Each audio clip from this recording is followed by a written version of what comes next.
a todos, bienvenidos sean a un nuevo video más de cálculo vectorial. En esta ocasión nosotros vamos a hablar sobre lo que es el teorema de Green y vamos a continuar explicando los ejercicios del capítulo 16, en este caso en la sección 16.1, el problema número 1, el cual tiene el siguiente mandato. En el ejercicio verifique las conclusiones del teorema de Green, evaluando los dos lados de las ecuaciones 3 y 4. Para el campo f igual a mi más nj. En cada caso, considere como dominio de la integral del disco R, dado por x al cuadrado más y al cuadrado, menor o igual a al cuadrado, y a su circunferencia frontal C, dada por r de t igual a coseno de t de i, más a seno de t de j. Desde los puntos 0 menor o igual que t menor o igual a 2pi. Entonces, los dos lados que nos están diciendo que evalúen de cada teorema son el flujo hacia afuera y la integración de divergencia, donde el teorema 3 nos dice lo siguiente, o sea, dice teorema 4. El teorema de Green, divergencia de flujo de forma normal. Se hace una curva suave por parte, cerrada, simple y que encierra una región R en el plano. Sea F igual a MI más NJ en campo vectorial, donde M y N tienen primeras derivadas parciales en una región abierta que contiene a R. Entonces, el flujo hacia afuera de F a través de C es igual a la doble integral de la divergente de F sobre la región R encontrada por C, encerrada por C. Tenemos una integral. Algo que tenemos que saber es que el teorema de Green nosotros vamos a usar en secciones cerradas para áreas o regiones en R. Entonces, ese círculo, esa integral y ese círculo que tenemos en el medio de la integral significan secciones cerradas, donde f es una función en el campo de R2. Si se dan cuenta, solamente aquí tenemos f por n de ds es igual a la integral de c cerrada por m de y menos n de dx. Estamos trabajando en R2 solamente. Es igual a la doble integral de las derivadas parciales de m con respecto a x más la derivada parcial de n con respecto a y, de dx y de yz. Eso dice nuestro primer teorema. Nuestro segundo teorema dice lo siguiente. Teorema de Green, circulación rotacional o forma tangencial. Sea f una curva suave por parte, cerrada, simple y encierra una región R en el plano. Sea f igual a mi más nj, un campo vectorial, donde m y n tienen primeras derivadas parciales, continua en una región abierta que contiene a R. Entonces, la circulación en rotación de la manecilla del reloj de F alrededor de C es la doble integral de rotación F por K sobre la región R. Si nos damos cuenta, aquí en ningún momento, en ninguno de los dos teoremas, están usando la componente K. Solamente tenemos el campo de R2, que tiene dos componentes, que depende de la variable X y la variable Y. La variable K no, es la regla del teorema de Green. Entonces, ¿qué pasa? Que si nosotros calculamos la derivada en rotación, la derivada parcial con respecto a Z, vamos a tener que es 0. Entonces, decimos que la recta de K va a ser perpendicular al plano. Eso es para entender un poquito más. Otra cosa, donde dice circulación en sentido contrario a la manecilla del reloj. Sabemos la regla de la manecilla del reloj, del juego del dedo pulgar.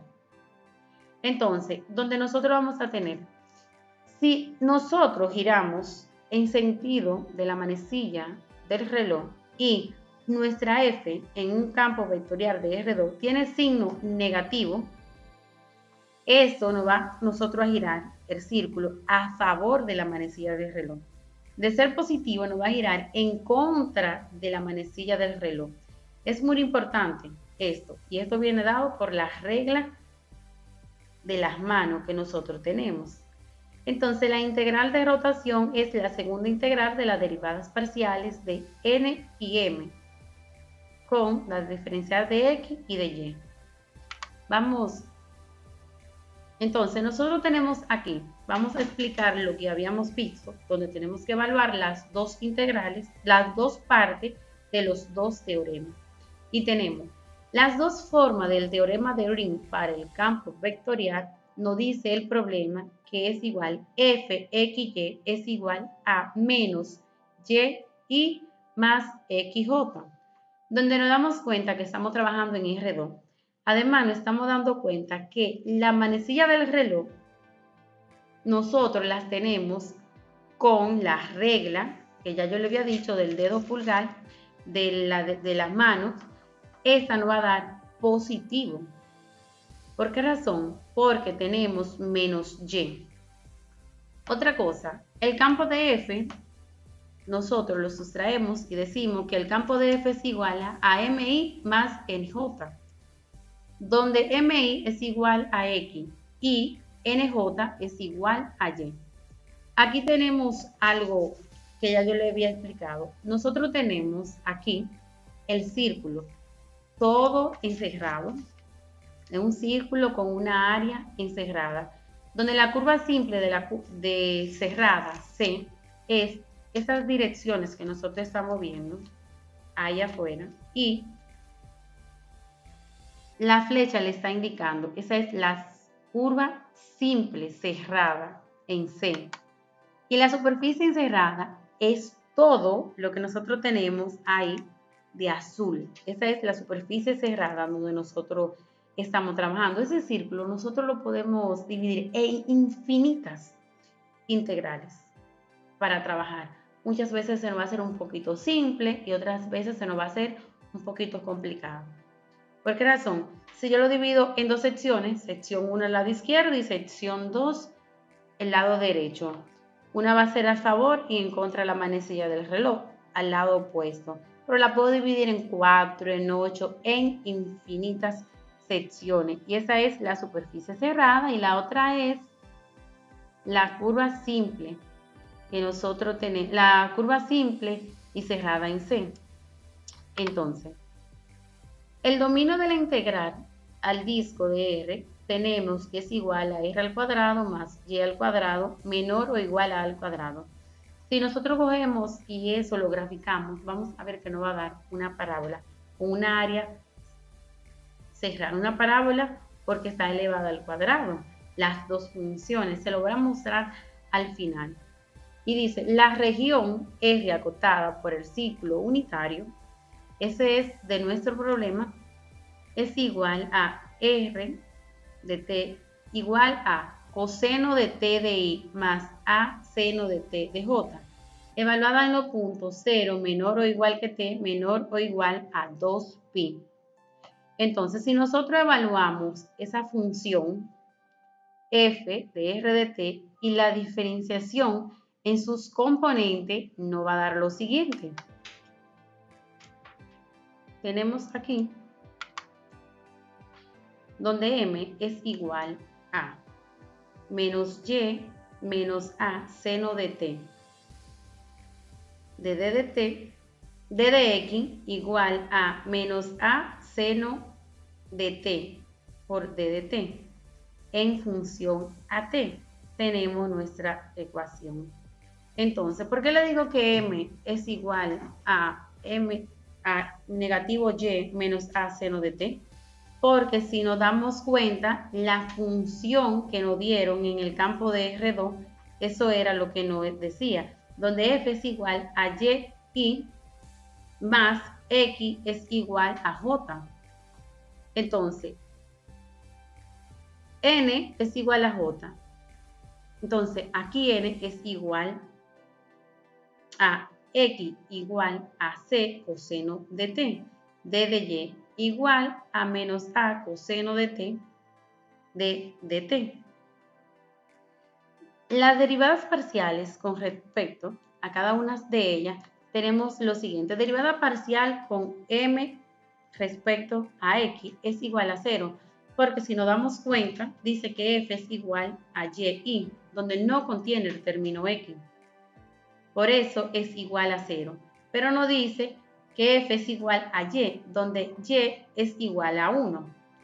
La derivada parcial con respecto a n nos dice que x es igual a j, por eso en este caso es 1, y que a n con relación a y es igual a 0, porque no tenemos el término de c.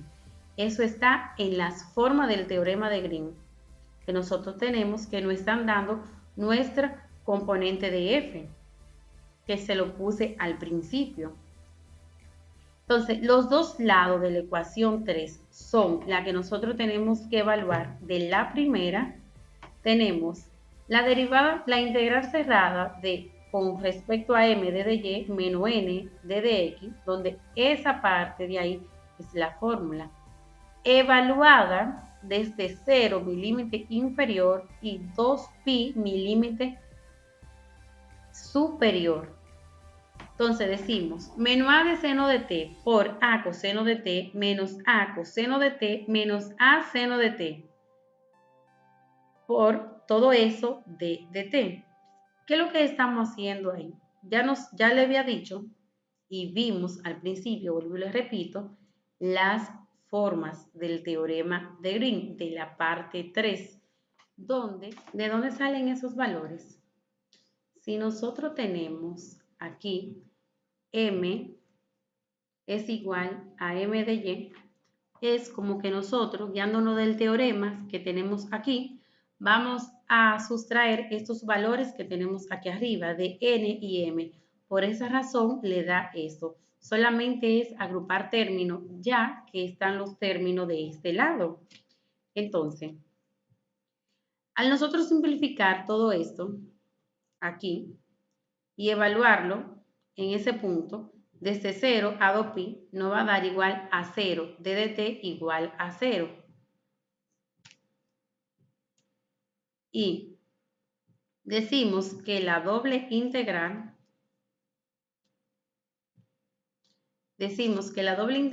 entonces de nuestras derivadas parciales con respecto a dx por dy es igual a la doble integral de r, que va a ser igual a 0. Todo esto.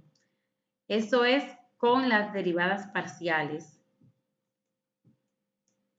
Los dos lados de la ecuación 4 son los siguientes. Hacemos lo mismo.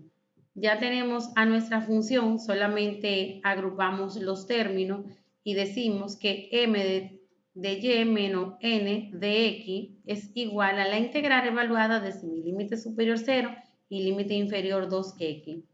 Si agrupamos los términos y ya sabemos que m es igual a menos a seno de t por a seno de t, y n es igual a coseno de t por a coseno de t de dx. Pero en este caso nosotros no vamos a evaluar con respecto a 0, sino que tenemos 2pi. Entonces, a nosotros simplificar todo, me va a quedar a al cuadrado menos dt es igual a 2pi de a al cuadrado. Y las derivadas parciales con respecto a la rotación que nosotros tenemos, que es lo que nos dice en este caso el segundo teorema, que es la integral de rotación. Entonces esa integral de rotación va a ser igual a la derivada parcial de m con respecto a x más la derivada parcial de n. Aquí, chicos, tengo un error, de verdad, porque esto es m, pero ya ustedes saben, es n en ese caso, que n corresponde a mi derivadas parciales de y, porque estamos trabajando en dos componentes, m y n, d de x y d de y, integradas desde a hacia menos a, porque es la rotación que estamos viendo ahora, lo que le había dicho desde el principio.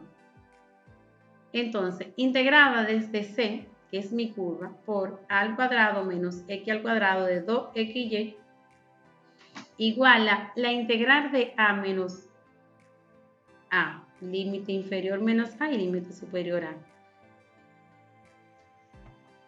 Entonces, de 4 por la raíz de a a la 4 menos x al cuadrado de y. Entonces, esto me va a dar igual, nosotros simplificando la ecuación que tenemos, reduciéndolo, con las integrales correspondientes, digo que 4x medio es igual por la raíz de a al cuadrado menos x al cuadrado más a al cuadrado menos 2, seno de menos 1 de x entre 2.